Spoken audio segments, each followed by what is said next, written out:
Around the holidays, it's too often we get caught up in the rush of traveling, shopping, and presents. But when I first met Anderson Potter, he reminded me of what's really important. Big change. I can tell the muscles building up in my legs or something. With each careful step, 17-year-old Anderson Potter is thankful. I feel very fortunate and lucky that I've been able to make the progress because there's so many other people that haven't been able to get the progress.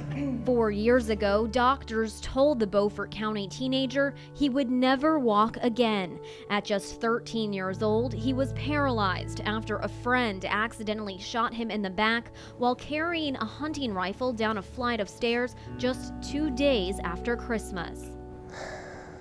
It was tough. You're gonna get me crying.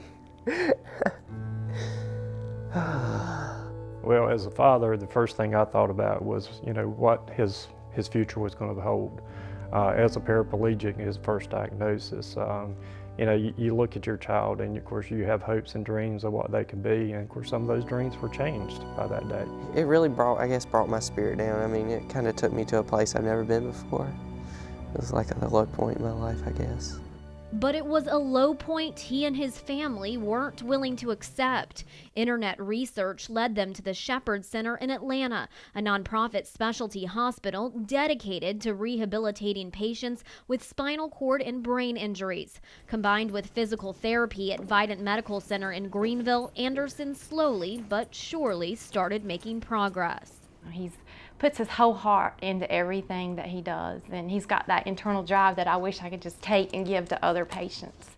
Over the past 4 years, he's gone from a wheelchair to a walker to eventually needing just a cane. It was just amazing. It was like my adrenaline was rushing. I was on cloud nine, and just being able to stand up for the first time. It's a miracle. It's God. It's an answer to a mom's prayers. But the miracles don't stop there. This summer, another answered prayer showed up at Anderson's doorstep. His name, Gilead.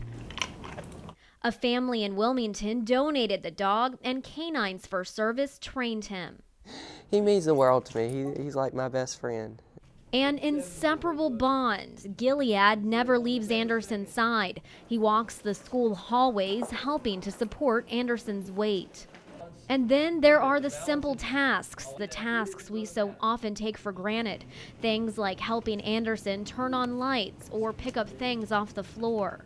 Well, it's giving him an avenue to be able to be more accessible to different things. It's given us a peace of mind that when he's on his own, that when he's out, we know he's got a little companion. Peace of mind and a piece of hope. Anderson's physical therapist says with Gilead's help, continued physical therapy, and the use of modern medical technology, Anderson will likely one day be able to walk on his own. Well, it's a daily struggle, some things, but I just have faith that it's going to get better. It's that faith, especially in God, that Anderson's mother says has given her family the strength to get through. Well, I think the hardest thing for me when I reflect is looking back and knowing that God's given Anderson a miracle, and why does my child get the miracle when so many other parents pray every day for injuries, cancer, things that their children have, that God has to have a purpose for Anderson. And so the journey to discover that purpose begins, day by day, hour by hour, one step at a time. You just have to wake up with every day the mentality that today's going to get a little bit better, and today's going to be a good day, and we're going to make progress today. Anderson just got his driver's license and says he's looking forward to applying to colleges this summer. If you'd like to learn more about Canines First Service, that nonprofit that trained Anderson's dog Gilead, just head to our website, WNCT.com. Wishing you and your family a Merry Christmas, I'm Katie Banks, 9 on Your Side.